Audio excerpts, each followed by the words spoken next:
શ્રેણીકમાં સરવાળા બાદબાકી અને અદિશ કે વડે ગુણાકાર વ્યાખ્યાયિત કર્યો. એના આધારે સ્વાધ્યાય 3.2 માં એક્ઝામ્પલ 2, 4, 5 અને 6 એ આપણે એ રીતના એક્ઝામ્પલો છે. એટલે પ્રથમ એ સોલ્વ કરીએ. બીજો એક્ઝામ્પલ છે, નીચેનાની ગણતરી કરો. મતલબ બે શ્રેણીક આપ્યા છે, એનો તમારે સરવાળો કરવો છે. એવી જ રીતે બીજો ત્રીજો એક્ઝામ્પલ છે, આપણે ગણીએ. પહેલો જોઈએ તો બે શ્રેણીકનો સરવાળો કરવો છે. સરવાળાની આપણી વ્યાખ્યા પ્રમાણે આ શ્રેણીક 2/3 છે, સોરી 2/2 છે. આ શ્રેણીક પણ 2/2 છે. બંનેની કક્ષા સમાન છે, એટલે બે શ્રેણીકનો સરવાળો શક્ય છે જ. એ સરવાળો પણ જે મળશે તે 2/2 જ મળશે. હવે સરવાળાની વ્યાખ્યા પ્રમાણે અનુરૂપ ઘટકોનો સરવાળો કરવાનો છે. તો પહેલી હાર પહેલા સ્તંભનો ઘટક અહીંયા પહેલી હાર પહેલા સ્તંભના ઘટક સાથે એનો સરવાળો થશે. તો a નો a સાથે સરવાળો a + a. એ જ રીતે b નો b સાથે સરવાળો b + b. એ જ રીતે -b નો b સાથે સરવાળો -b + b. અને a નો a સાથે સરવાળો a + a. આ રીતે આપણે સરવાળો કરી શકીશું. અને જે સરવાળાનો શ્રેણીક મળશે તે પણ બે હાર અને બે સ્તંભ મતલબ 2/2 કક્ષાનો થશે. અહીંયા આગળ ગણતરી કરીએ તો a + a એટલે 2a, b + b એટલે 2b, -b + b 0 થશે, a + a 2a થશે.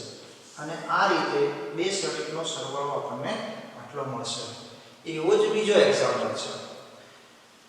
ફરીથી આમાં પણ 2/2 શ્રેણીક છે, આ પણ 2/2 શ્રેણીક છે, એટલે આપણે સરવાળો કરી શકીશું. અને જે મળશે તે શ્રેણીક પણ 2/2 જ મળશે. અહીંયા અગાઉની જ રીત પ્રમાણે અનુરૂપ ઘટકોનો સરવાળો કરીએ તો a² + b² + 2ab. એ જ રીતે આ બે અનુરૂપ ઘટકનો સરવાળો b² + c² + 2bc. એ જ રીતે આ બે અનુરૂપ ઘટકોનો સરવાળો a² + c² - 2ac. અને છેલ્લે a² + b² - 2ab. અનુરૂપ ઘટકોનો સરવાળો કર્યો. એમાં આગળ જે સાદુરૂપ મળતું હોય તે આપીએ. અહીંયા a² 2ab + b² એક પૂર્ણ વર્ગ છે, તો a થશે a + b નો હોલ સ્ક્વેર. એ જ રીતે આ પણ પૂર્ણ વર્ગ છે, b² 2bc c² તો b + c નો હોલ સ્ક્વેર. અહીંયા પણ પૂર્ણ વર્ગ જ છે. આમાં મધ્યમ પદ પ્લસ હતું, આમાં મધ્યમ પદ માઈનસ છે, તો a - c નો હોલ સ્ક્વેર થશે. અને એ જ રીતે છેલ્લામાં a - b નો હોલ સ્ક્વેર. ચારે પૂર્ણ વર્ગ જ હતા. અહીંયા મધ્યમ પદ પ્લસ હતા, આમાં મધ્યમ પદ માઈનસ છે, તો એ માઈનસ આવશે. આ રીતે બીજાનો પણ સરવાળો આપણે કરી શકીએ. ત્રીજો, એમાં પણ આ જ રીતે બે શ્રેણીકનો સરવાળો છે. એ 3/3 શ્રેણીક છે, બીજો પણ 3/3 છે, કક્ષા સમાન છે, એટલે એમનો પણ સરવાળો આપણે કરી શકીએ છીએ. અને એ સરવાળો અનુરૂપ ઘટકોનો -1 + 12 4 + 7 અનુરૂપ ઘટકોનો સરવાળો કરવાનો છે. -6 + 6 8 + 8 5 + 0 16 + 5 2 + 3 8 + 2 5 + 4. બધા જ અનુરૂપ ઘટકોનો સરવાળો કર્યો, જેની કિંમત આ પ્રમાણે મળશે આપણને. -1 + 12 11 7 + 4 11 -6 + 6 0 8 + 8 16 5 + 0 5 16 + 5 21 2 + 3 5 8 + 2 10 5 + 4 9. આ શ્રેણીક પણ આપણને 3/3 મળશે. આ જ રીતે ચોથો એક્ઝામ્પલ છે. એની રકમ આ રીતે છે, cos² x sin² x sin² x cos² x. અને બીજો શ્રેણીક છે sin square x cos square x cos square x sin square x. આ બંને શ્રેણીનો આપણે અહીંયા સરવાળો કરવો છે. અગાઉની રીત પ્રમાણે બંને 2/2 શ્રેણી છે એટલે સરવાળો આપણે કરી શકીશું. અનુરૂપ ઘટકોનો સરવાળો કરીએ cos square plus sin square. આ બે અનુરૂપ ઘટકોનો સરવાળો sin square plus cos square. આ બે અનુરૂપ ઘટકનો સરવાળો sin square plus cos square. એ જ રીતે આ બે અનુરૂપ ઘટકનો સરવાળો cos square plus sin square. દરેકમાં આપણે જેમ પહેલા સરવાળો કરી પછી જે આગળ સાદું મળતું હોય લખીએ છીએ તો અહીંયા sin square plus cos square કે cos square plus sin square મૂળભૂત નિત્યસમ જેની કિંમત 1 થશે. આ પણ sin square plus cos square એ બી 1 થશે. આ બી sin square plus cos square એ પણ 1 થશે અને આ cos square sin square એ પણ 1 થશે. અને એ રીતે આપણને ચોથા એક્ઝામ્પલનો પણ જવાબ મળશે.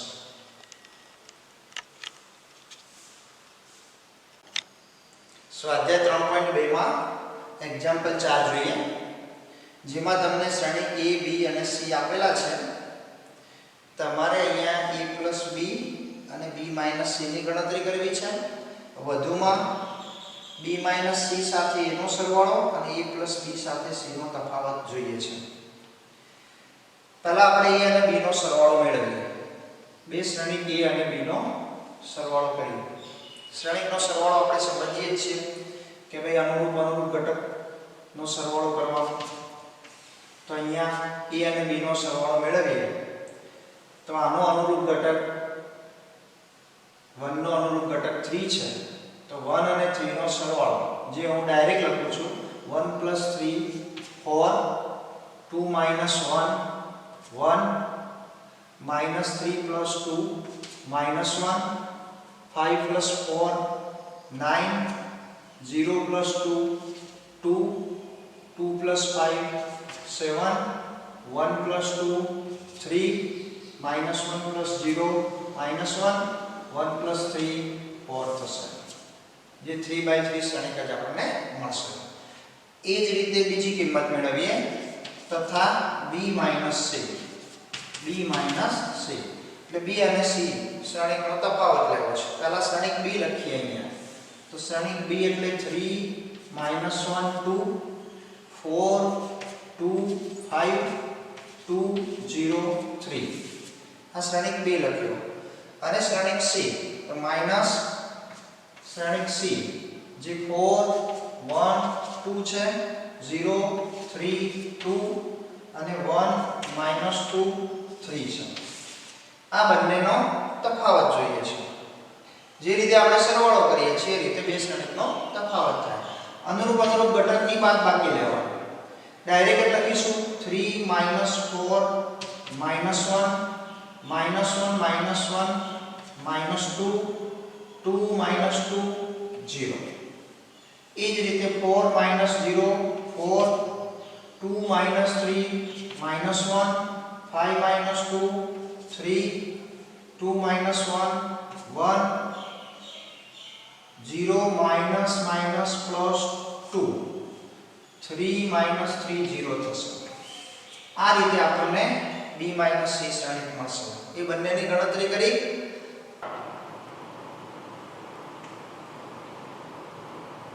આગળ a + b - c મેળવીએ અને ત્યાર પછી a + b - c મેળવીએ. તો હવે b - c મેળવેલા છે એનો a સાથે સરવાળો કરવો છે.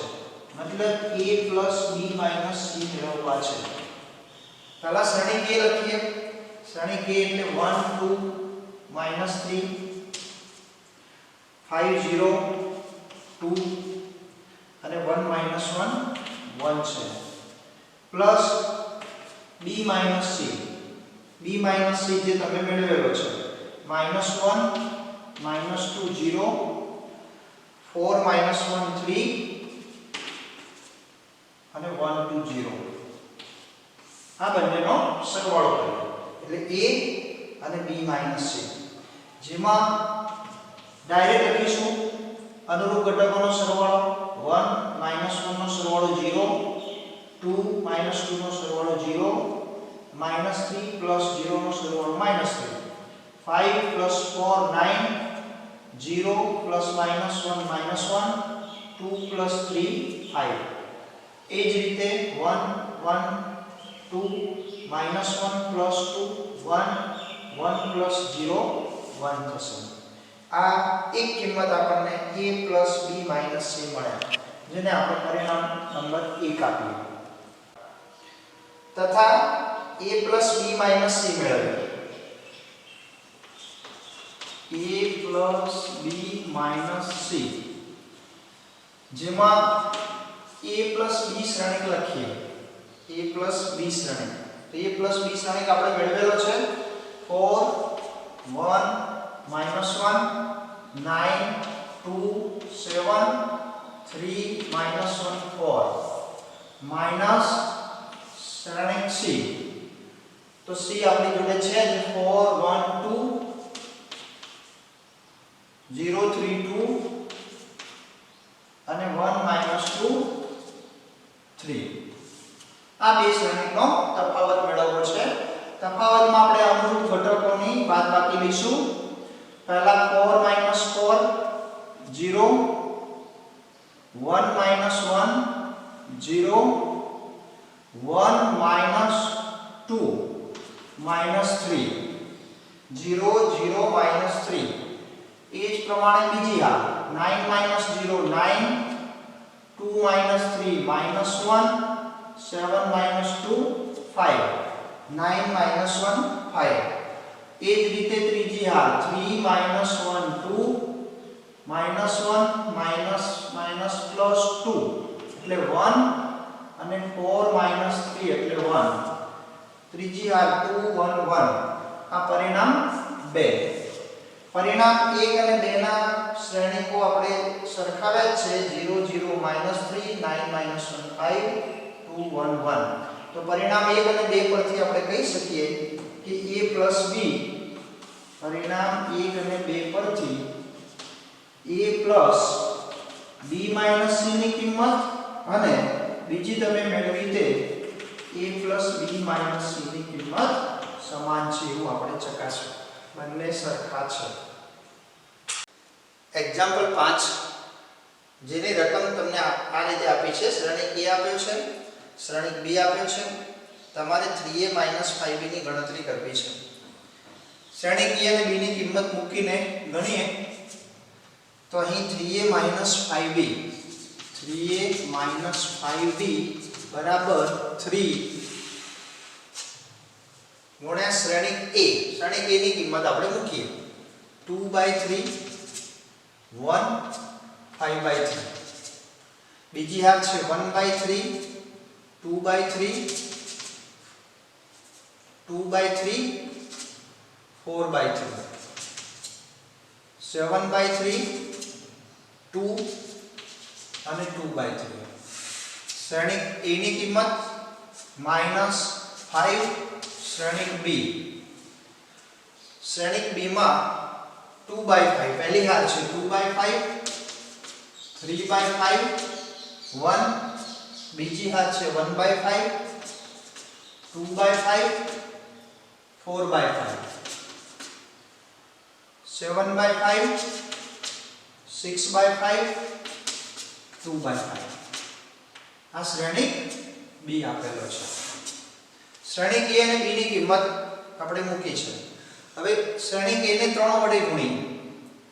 શ્રેણિક a ને 3 વડે ગુણીશું, મતલબ શ્રેણિક a ના દરેક ઘટકને 3 વડે ગુણીશું. તો આને 3 વડે ગુણીએ તો 2/3 * 3 કરશો એટલે 2. અહીંયા 3 ડાયરેક્ટ ગણું છું. હવે આને 3 વડે ગુણશો એટલે 5. આને 3 વડે ગુણીએ એટલે 1 2 4. 3 વડે ગુણીએ 7. અહીંયા 6 થશે અને 2. એ જ રીતે શ્રેણિક b ને 5 વડે ગુણીએ. પહેલી હારમાં 5 વડે ગુણો તો પ્રથમ હાર થશે 2 3 5. બીજી હારને 5 વડે ગુણો 1 2 4. ત્રીજી હારને 7 6 2.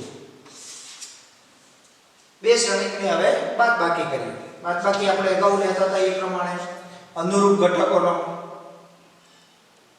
તફાવત લેવાનો. અનુરૂપ એટલે 2 અને આ 2 નો તફાવત ડાયરેક્ટ લખીશું. 2 - 2 0, 3 - 3 0, 5 - 5 0. એ જ રીતે બાકીના ઘટક તમે જુઓ 1 2 4 1 2 4 તો 0 0 0, 7 6 2 તો એ જ રીતે 7 6 2 તો 0 0 0 થશે. આ એનો જવાબ થશે, જે ખરેખર તો એક શૂન્ય શ્રેણિક છે, 3/3 છે. તો એને તમે O3/3 વડે પણ દર્શાવી શકો છો. આ પણ જવાબ ગણી શકાય.